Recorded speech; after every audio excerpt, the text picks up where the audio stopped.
अस्सलाम वालेकुम। साक्षी खबर में आपका इस्तकबाल है। आज 19 मुहर्रम है। सुर्खियों से पहले सुनते हैं हदीस शरीफ। बिस्मिल्लाहिर्रहमानिर्रहीम। हज़रत उम्मे सलमा रज़ियल्लाहु ताला अन्हा से रिवायत है, रसूलुल्लाह सल्लल्लाहु अलैहि वसल्लम ने फरमाया, जब नापाक ज़िनाकारों की कसरत हो जाएगी तो नेक लोग भी उनके साथ हलाक हो जाएंगे। और अब सुर्खियां।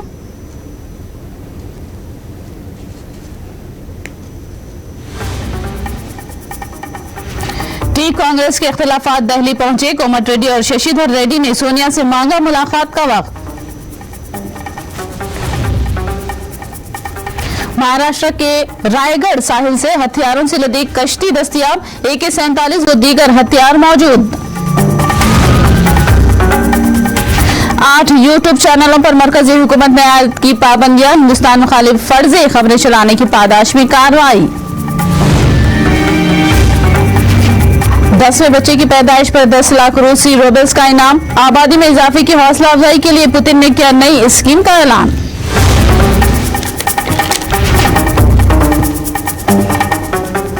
और तफसील। महाराष्ट्र के साहिल रायगढ़ में AK-47 राइफलों और दूसरे हथियारों से लदी कश्ती मिली है। रायगढ़ के हरीश्वर साहिल पर जाया करदा हथियारें मिलने से कशीदगी फैल गई है। मुकामी पुलिस तहकीकात कर रही है। साहिल के करीबी इलाके में सिक्योरिटी में इजाफा कर दिया गया है। पुलिस को चौकस कर दिया गया है। जिस समंदर से हथियारों से लदी कश्ती मिली है वो मुंबई से 200 किलोमीटर और पूना से 170 किलोमीटर के फासले पर है। नेपट्यून सिक्योरिटी कंपनी का लोगो कश्ती पर पाया गया है। पुलिस इस सिक्योरिटी कंपनी से राब्ता कर रही है।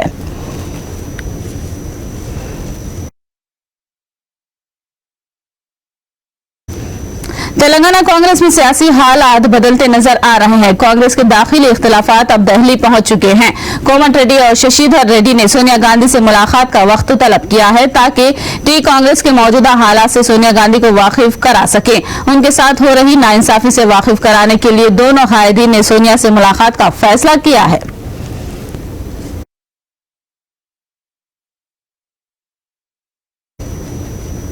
शशिधर रेड्डी के रिमार्क पर अद्दंकी दियाकर ने रद्द-ए-अमल जाहिर किया है। पार्टी के दाखिली मामलात को मंजर आम पर लाने को उन्होंने नामुनासिब करार दिया। उन्होंने शशिधर रेड्डी को सीनियर होने के नाते पार्टी को अच्छे मशवरे देने की ख्वाहिश की। अद्दंकी दियाकर ने कहा कि बीजेपी और RSS की साजिश का कांग्रेस शिकार हो जाने का अवाम में एहसास पैदा होने पर उन्होंने तशवीश का इजहार किया। ఒక పద్ధతి ప్రకారం బీజేపీ RSS చేస్తున్న కుట్రలకు కాంగ్రెస్ పార్టీ నాయకత్వమంతా కూడా పావులుగా మారుతుందా అనే ఒక చర్చ ప్రజల్లో ఉంది. తెలంగాణ మీద దండయాత్ర చేసినట్టు బీజేపీ చేస్తున్న కుట్రలకు వైపు అయితే ప్రభుత్వం సమస్యల్లో ఉంది. ఈ రాష్ట్ర ప్రభుత్వం దాన్ని ప్రశ్నించే బాధ్యతను పక్కన పెట్టి ప్రతిపక్షాలుగా అంతర్గతంగా పోరాడుకుంటున్నామనే ఒక చర్చ ప్రజల్లో వస్తున్న ఈ క్రమాన్ని పెద్దలుగా మీరు ఆలోచించాల్సిన అవసరం ఉంది. వివాదాస్పదాల వల్ల వచ్చే ప్రత్యేక లాభం పార్టీకి ఏమీ లేదు. పార్టీలో జరుగుతున్న అంతర్గత అంశాల మీద మీలాంటి వారే ఇనిషియేషన్ తీసుకోండి. ఎందుకు PCC ప్రెసిడెంట్ గారి మీద, జనరల్ సెక్రటరీ ఇన్ఛార్జ్ గారి మీద మనమే పలుచనైన వ్యాఖ్యలు చేస్తే అది పార్టీకి కూడా శ్రేయస్కరం కాదని కార్యకర్తలు ఫీల్ అవుతున్నారు. बीजेपी सदर बंडी संजय से कोमटिरेड्डी वेंकट रेड्डी ने जंगांव में मुलाकात की। 21 अगस्त को मनगोडू में मुनक्किद होने वाले जलसेयाम की तैयारियों से मुताल्लिक दोनों ने तबादिले ख्याल किया। बीजेपी के जलसेयाम में मरकजी वजीर दाखिला अमित शाह शिरकत करने वाले हैं। राजगोपाल रेड्डी ने कहा कि इस मौके पर उनके हमरा कई कायदीन और कारकुन बीजेपी में शामिल होंगे। 21వ తారీఖు నాడు సాయంత్రం 3:30కు అమిత్ షా గారు ఆ సభకు ముఖ్య అతిథిగా వస్తున్నారు. ఆ రోజు నేను జాయిన్ అవుతున్నా. నాతో పాటు మా నియోజకవర్గం కానీ, నల్లగొండ జిల్లా కానీ, భువనగిరి పార్లమెంట్లో కూడా చాలామంది నాయకులు కూడా జాయిన్ అవుతామని అడుగుతున్నారు. తప్పకుండా మేము అందరం కూడా ఆ రోజు అదే సభ గురించి డిస్కస్ చేస్తానికని చెప్పి ఈరోజు రాష్ట్ర వ్యాప్తంగా ఉన్న బీజేపీ కార్యవర్గ సభ్యులందరినీ 119 నియోజకవర్గాల ఇక్కడ పిలిచి ఆ సభ గురించి చర్చిస్తేందుకు బండి సంజయ్ గారు ఒక మీటింగ్ పెట్టడం జరిగింది. అందులో ఏ విధంగా జన సమీకరణ కానీ ఏ విధంగా సభ నిర్వహించాలనే దాని మీద ఈరోజు మనం డిస్కస్ చేసేందుకు ఇక్కడ రావడం జరిగింది. తప్పకుండా ఆ సభ భారీ బహిరంగ సభ ఉంటుంది. ఆ భారీ బహిరంగ సభ ద్వారా తెలంగాణ రాష్ట్ర ప్రజలకు ఒక మెసేజ్ పోతుంది. అమిత్ షా గారు ఈ కుటుంబ పాలనకు వ్యతిరేకంగా ప్రజాస్వామ్యాన్ని కాపాడుతందుకు మునుగోడు ప్రజలు పెద్ద ఎత్తున ఒక చారిత్రాత్మకమైన తీర్పు ఇవ్వబోతున్నారు. ఆ తీర్పు అనేది మునుగోడు నుంచే వస్తుంది కాబట్టి తెలంగాణ రాజకీయాల్లో పెద్ద మార్పు సంభవిస్తుంది కాబట్టి అమిత్ షా గారు వచ్చి పెద్ద బహిరంగ సభ పెట్టి రాష్ట్రంలో జరుగుతున్న అవినీతి పాలనకు వ్యతిరేకంగా తప్పకుండా మాట్లాడతారు। मुनगोड़ जिमनी इंतखाब का वक्त करीब आ रहा है, मगर कांग्रेस में दाखिली इख्तिलाफात थमने का नाम ही नहीं ले रहे हैं। एआईसीसी के प्रोग्रामों पर अमल करने वाली कमेटी के चेयरमैन महेश्वर रेड्डी ने ताजा तौर पर कांग्रेस हाईकमान को 4 सफाहत का लेटर लिखा है। कल वो जायजा कमेटी के इजलास के बीच से ही उठकर चले गए थे, जो कांग्रेस में बहस का मौजू बना हुआ है।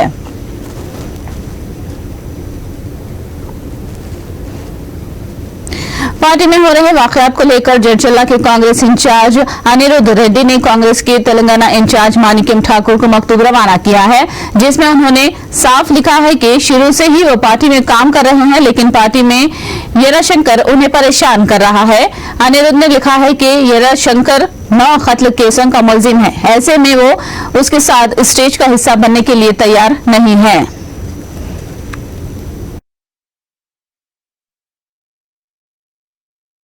ఆయన ఒక సర్పంచ్ పోస్ట్ కోసం సొంత తమ్ముడిని చంపిన ఆరోపణలు ఉన్నాయి। నిన్న పేపర్లో 9 మంది మర్డర్ కేసు ఉన్నారని చెప్పేసి టీఆర్ఎస్ వారు ఆరోపణ వేస్తే కాంగ్రెస్ పార్టీ నుంచి ఒక్కరు కూడా ఇది తప్పు అని కూడా చెప్పలేకపోయినారు। ఇది పార్టీకి నష్టం కలుగుతుంది। కేవలం కోమటిరెడ్డి వెంకటరెడ్డి గారి అనుచరుడిని కాబట్టి నన్ను డిస్టర్బ్ చేస్తున్నారు। నన్ను హ్యూమిలేట్ చేస్తే మాత్రం క్యాడర్ ఒప్పుకోదు। నేను పార్టీ లైన్లోనే ఉన్నా, నేను పార్టీకి పనిచేస్తుంటే కావాలని ఈ టీడీపీ వాళ్ళు గ్రూపులల్లా నేను బీజేపీకి పోతున్నా అని చెప్పి మెసేజ్ పెడుతున్నారు।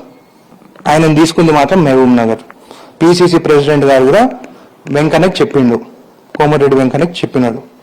మళ్ళీ ఆ మాట మీద ఉంటారా ఉండరా అనేది వాళ్ళు వదిలేసినాను, నా పని నేను చేసుకుంటాను। నా సొంతూరు జడ్చర్లలో ఉంది, వీళ్ళంతా అవుట్ సైడర్స్। జడ్చర్ల ప్రజలు చూస్తున్నారు, 25 ఏళ్ల నుంచి అవుట్ సైడర్స్ నిలబడుతున్నారు మా దగ్గర। ఈసారి కొట్లాట మాత్రం లోకల్ వర్సెస్ నాన్ లోకల్, నేను ఎట్టి పరిస్థితుల్లో నిలబడుతున్నాను। నేను నిలబడితే కాంగ్రెస్ పార్టీకి ప్లస్ అవుతుంది, అది వాళ్ళు నిర్ణయించుకోండి, లేదంటే కూడా హుజూరాబాద్ లాగా ఇది మరో హుజూరాబాద్ అవుతుంది। बीजेपी पार्लिमानी बोर्ड में तेलंगाना से डॉक्टर लक्ष्मण को शामिल किया गया है। डॉक्टर लक्ष्मण ने उन्हें जिम्मेदारी देने पर इजहार तशक्कुर किया और तेलंगाना में करप्शन और खानदानी हुकूमत के खिलाफ जद्दोजहद करने का ऐलान किया। Nation first self last. Bharatiya Janata party is a party with A difference. हम बार बार यही कह रहे थे कि बाकी पार्टियों में संभव नहीं है। बाकी पार्टी दल तो अपने परिवार के हित के लिए या संपत्ति इकट्ठा करने के लिए काम करते हैं। इसीलिए हमारे प्रधानमंत्री परसों भी 75 साल के आज़ादी के अवसर पर भी जो रेड फोर्ट से जो संदेश दिया गया है, 0 टॉलरेंस करप्शन के बारे में हो और परिवारवाद के बारे में, हम इसीलिए भारतीय जनता पार्टी कार्यकर्ता के नाते ज़रूर दक्षिण में और तेलंगाना में जो उम्मीद लेकर हमको पार्टी जो दायित्व दिया, ज़रूर हम दक्षिण में और तेलंगाना में सरकार लाने में हम प्रयास करेंगे। जंगांव में कदम रखने से पहले बंडी संजय मरकज से आमद तलब फंड्स को लाने की टीआरएस लीडर मुतिरेड्डी यादगिरी रेड्डी ने मांग की है। इसके अलावा उन्होंने बंडी से सवाल किया कि जंगांव के मेडिकल कॉलेज के लिए मरकज फंड फराहम करेगा या नहीं, वाजे करें। ऐसा करने पर ही बंडी संजय की यात्रा को आवाम की खातिर यात्रा समझा जा सकता है, वरना नहीं। జనగామలో మీరు అడుగు పెడుతున్నారు, నేను 2 చేతులు జోడించి అప్పీల్ చేస్తున్నాను మా తెలంగాణ మా జనగామ ప్రజల పక్షాన। మెడికల్ ఇవ్వలేదు, మా జనగామకి ఏదైతే మా రాష్ట్ర ప్రభుత్వం ఇచ్చింది, ఏమైనా దానికి నిధులు ఇస్తారా చెప్పాలి మా ప్రజలు। కేంద్ర అర్బన్ డెవలప్మెంట్ డిపార్ట్మెంట్ నుంచి ఒక 100-150 కోట్లు ఇస్తారా, జవాబు చెప్పాలి మన జనగామ ప్రజలు। ఇప్పుడు మేము ఇవన్నీ ఏదైతే అడిగినానో, నా రాష్ట్రం కొత్తగా ఏర్పడ్డ రాష్ట్రము, నేను ఆ పార్టీ అధ్యక్షునిగా ఉన్నాను, గ్రామాల్లో కూడా అడుగుతున్నారు ఈ డబ్బులు ఇస్తే బాగుంటది, ఏర్పడ్డ నాడు ఇస్తామని చెప్పినాం మనము। తెలంగాణ నుంచి 3,68,000 కోట్లు ఇప్పటికి మనం కేంద్రానికి తీసుకొచ్చినాం। 1,68,000 కోట్లు ఇవ్వగలిగిన ఇంకా 2 లక్షల కోట్లు మన దగ్గర ఉన్నాయి। ఈ డబ్బునే తిరిగిస్తే మా తెలంగాణ ప్రజలకు లాభం జరుగుతుంది అని చెప్పి నువ్వు నేను అడిగిన వాటికి వెళ్ళి నా కాన్స్టిట్యూన్సీకి అడుగుతావా అడగవా? खम्मम जिला टीआरएस कायद तमीनेनी कृष्णया कत्ल केस में 6 मुलजिमीन को पुलिस ने गिरफ्तार कर लिया है। तमीनेनी कोटेश्वर राव समेत एक और शख्स फरार बताया गया है। A2 Ranjan, A4 गंजीस्वामी, A5 लिंगया, A6 B Srinu, A7 Nageshwar Rao और A8 नागया को पुलिस ने हिरासत में ले लिया है। A1 कोटेश्वर राव और A3 जी कृष्णा अभी भी फरार बताए गए हैं। पकड़े गए मुजरिमीन के बयानात पर पुलिस की जानिब से गहरी जांच का इम्कान है। पुलिस ने केस के जिम्मन में अहम शवाहिद भी इकट्ठा कर लिए हैं।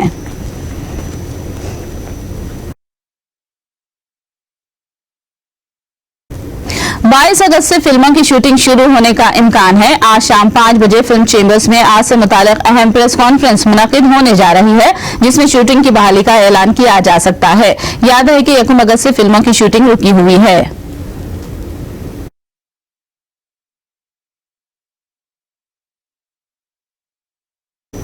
जम्मू कश्मीर में इंडियन तिब्बतियन बॉर्डर फोर्स की बस हादसे का शिकार हो गई है। इस हादसे में आईटीबीपी के जवान हलाक हुए थे। महलूकीन में आंध्र प्रदेश के अनामया जिले के चंद्रशेखर भी शामिल हैं।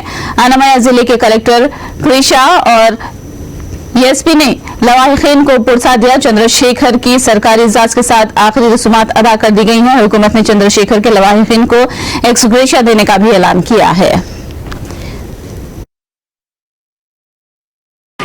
ITBP సోల్జర్ ఒకరు అమర్నాథ్ యాత్ర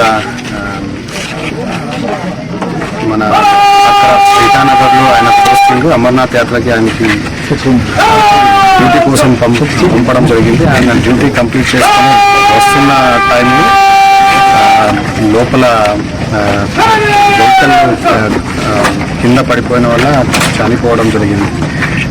ఈరోజు బాడీ కూడా ఇక్కడ రావడం జరిగింది.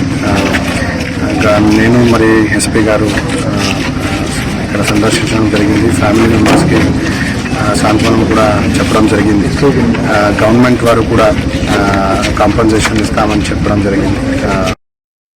समाजवादी पार्टी के लीडर आजम खान के खिलाफ गवाहों को धमकाने के खिलाफ एफआईआर दर्ज की गई है। रामपुर के कोतवाली पुलिस स्टेशन में शिकायत दर्ज करवाई गई है। आजम खान के फर्जंद अब्दुल्ला आजम खान ने उनके सियासी हरीफों पर साजिश करने का इल्जाम लगाया है।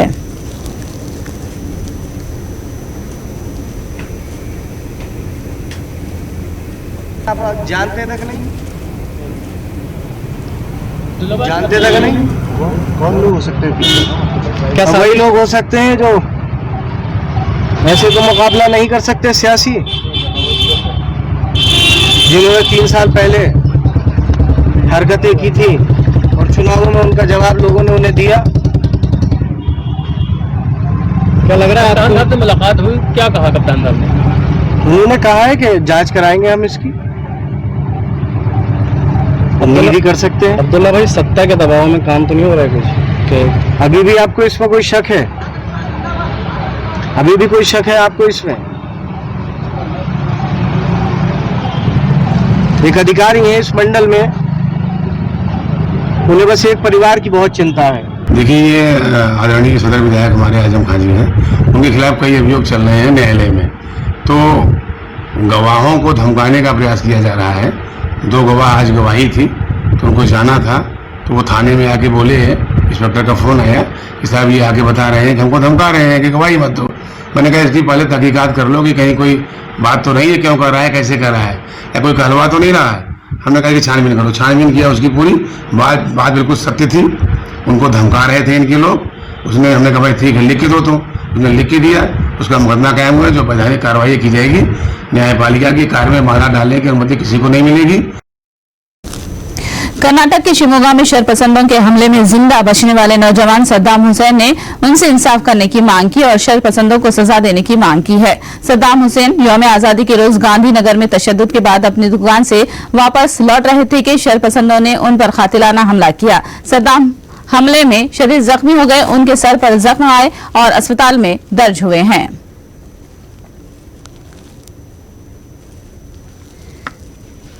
पच्चीस से 30 लोग रहेंगे शायद, वो लोग ठहरे थे। उसमें चंद लोग मुंह को कपड़ा बांधे हुए थे। वो लोग मुझे ठहरा करे, गाड़ी ठहरा करे, क्या नाम है तेरा, पूछे मैं गलती कर दिया, नाम बोल दिया मेरा, सद्दाम मेरा नाम बोल के। बोले मैंने मुसलमान का लड़का है, इसको जिंदा मत छोड़ो, इसको मारो बोल के वहीं पे मारना शुरू कर दिया मुझको।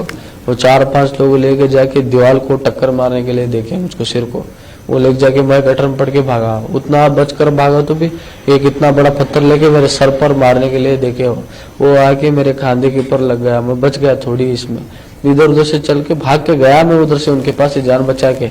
उतने में एक पुलिस की जीप जा रही थी, वो जीप को हाथ किया, मैं बोला नहीं मुझको जान से मार देंगे, यहाँ पे रहा तो मुझे बचा लो। बोले मैंने अच्छा ठीक है बैठो तुम। बोले मैं ऐसा जीप में बैठा, मैं बैठ के लेके जाके वो राउंड पे थे, उधर के एरिया में राउंड पे थे, वो कहीं जा नहीं सकते थे, इसलिए वहाँ पे एक लश्कर मोहल्ला बोल के मुसलमानों का एरिया पूरा हो, वहाँ जाके बोले नहीं आपका लड़का है, आप ही का मुसलमान का ही लड़का है, इसको बचा लेते कि क्या करते थे। वो लोग बहुत अच्छे लोग पाप, वो लोग बचा लिए मुझको।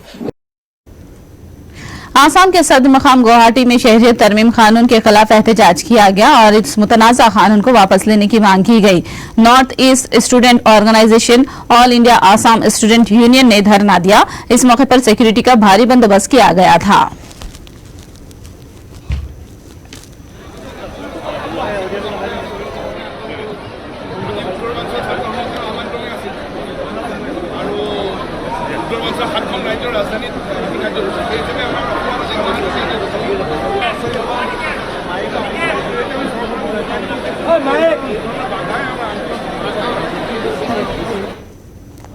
मरकजी हुकूमत ने मुखालिफ हिंदुस्तान 8 यूट्यूब चैनलों पर पाबंदी आयद कर दी है। इन 8 यूट्यूब चैनलों में एक पाकिस्तानी और 7 हिंदुस्तानी चैनल्स शामिल हैं। इन यूट्यूब चैनलों से मुखालिफ हिंदुस्तान मवाद नशर किया जा रहा था और मुल्क के खिलाफ गलत प्रोपेगेंडा किया जा रहा था। इन यूट्यूब चैनलों पर पेश की जाने वाली सरगर्मियों से फिरका वाराना हम आहंगी मुतासिर होने का अंदेशा था। हुकूमत ने इंफॉर्मेशन टेक्नोलॉजी रूल्स 2021 के तहत कार्रवाई करते हुए 8 यूट्यूब चैनलों पर पाबंदी लगाई है।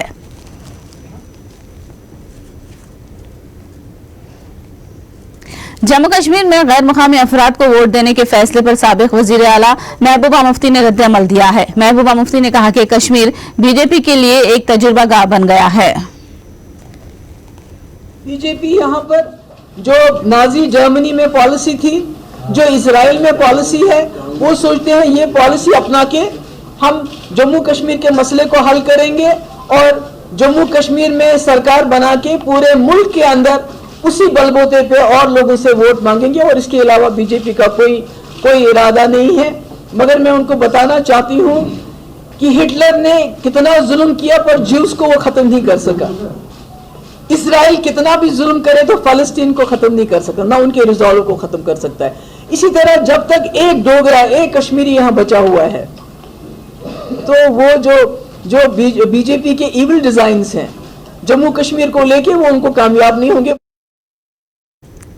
अमूल और मदर दूध की कीमत में फी लीटर 2 रुपये इजाफा किया गया है। अमूल और मदर दूध की कीमत में 17 अगस्त से इजाफा किया गया है। दूध की पैदावारी लागत में इजाफे के बायस कीमत में इजाफा किया गया है। अवाम ने दूध की कीमतों में इजाफे पर शदीद एहतजाज किया है।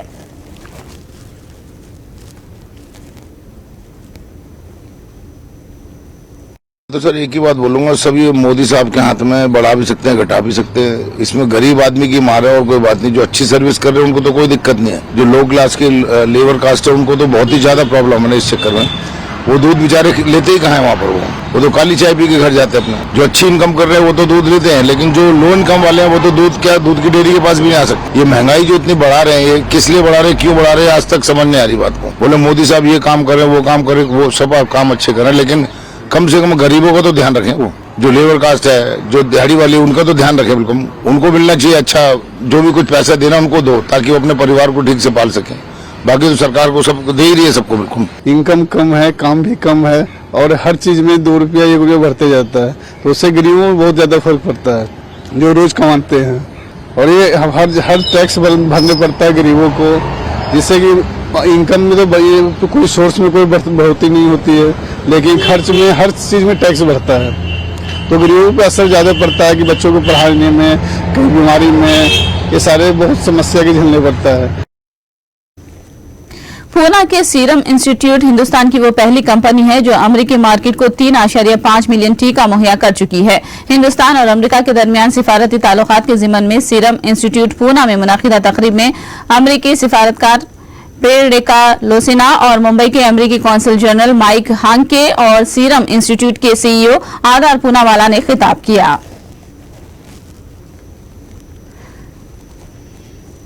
निखत जरीन ने कहा है कि कॉमनवेल्थ गेम्स के बाद वो कुछ आराम चाहती हैं और फिर अक्टूबर में मुनक़िद होने वाली एशियन चैंपियनशिप की तैयारी करेंगी। उन्होंने कहा कि उनकी जिंदगी पर फिल्म बनाने की पेशकश से वो खुश हैं। निखत ने कहा कि मुल्क का नाम रोशन करने के लिए हर मुमकिन कोशिश करेंगी। Pardagan experience, I don't know, I never thought about it, but right now as a boxer only I'm happy, but let's see, I never thought about it, but yeah, I'm very happy that sir has announced that he wanted to make biopic on me. Currently ippudu nenu ante commonwealth tarata koncham rest teeskuntunnanu because since January I'm busy competing in all the competitions, so I want to take rest, but the next mana October lo Asian Championship undi antunnaru, so I'll start preparing for that after few days. I just want to say that when you want to achieve something in your life, you just have to be focused and disciplined and keep working hard. Kastabadte definitely Devudu kuda he will also give you success. So just keep working hard and make your country proud, make your family proud, and make everyone. BCCI के सदर सौरव गांगुली ने कहा है कि cricket के मुख्तलिफ format में मुख्तलिफ कप्तानों के इस्तेमाल से टीम इंडिया को फायदा हुआ है। उन्होंने रोहित शर्मा की कप्तानी के ताल्लुक से कहा कि रोहित को मजीद मौका देना चाहिए। उन्होंने मुंबई इंडियंस को आईपीएल खिताब जितवाने पर रोहित की सताइश की। गांगुली कोलकाता में लीडरशिप के मौजू पर पैनल मुबाहिसे में हिस्सा ले रहे थे। I think I have a question for him which he must answer, and I think everybody in this room must how is it staying in a battlefield when you're living in tents, when you're living under the sound of bullets all the time, and when you're under pressure to protect the borders of your country? I don't think there is anything better and more difficult than what you've done for a long period of time. So I think leadership is fine. I played cricket, probably had the best of facilities to play the game. There was a little bit of risk of life because when you get hit by the cricket ball that hurts, but I think your risk was a lot more than mine. So how was it living day in, day out under pressure, not just pressure of performance but also under pressure of survival? How did that feel? रूस के सदर Vladimir Putin ने रूसी खवातीन को ज्यादा बच्चे पैदा करने की तरगीब दी है और उनकी हौसला अफजाई के लिए एक मुनफरद स्कीम का भी ऐलान किया है। 10 बच्चे वाली माओं को 10 लाख रूसी रूबल्स बतौर इनाम देने का ऐलान किया है, जो 10वें बच्चे की पैदाइश के बाद पहली सालगिरह को बतौर तोहफा दिए जाएंगे। 1 मिलियन रूसी रूबल्स की कद्र हिंदुस्तानी करेंसी में 11,07,645 रुपये होती है। कहा जा रहा है कि सर्वे में पता चला है कि रूस में कोरोना और यूक्रेन जंग के दौरान हुई अमवात से रूसी आबादी में काफी कमी दर्ज की जा रही है। यही वजह है कि 10 बच्चे पैदा करने वाली माओं को 1 मिलियन रूसी रूबल्स के इनाम वाली स्कीम का पुतिन ने ऐलान किया है।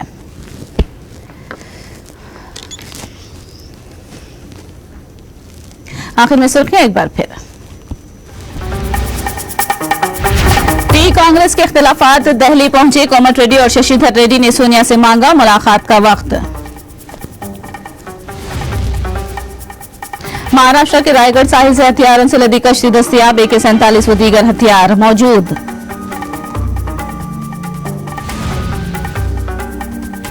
आठ यूट्यूब चैनलों पर मरकजी हुकूमत ने आयत की पाबंदियां, हिंदुस्तान मुखालिफ फर्जी खबरें चलाने की पादाश में कार्रवाई। 10वें बच्चे के पैदाइश पर 10 लाख रूसी रूबल्स का इनाम, आबादी में इजाफे की हौसला अफजाई के लिए पुतिन ने किया नई स्कीम का ऐलान। साक्षी खबर में फिलहाल इतना ही। साक्षी टीवी पर खबरों का सिलसिला जारी रहेगा।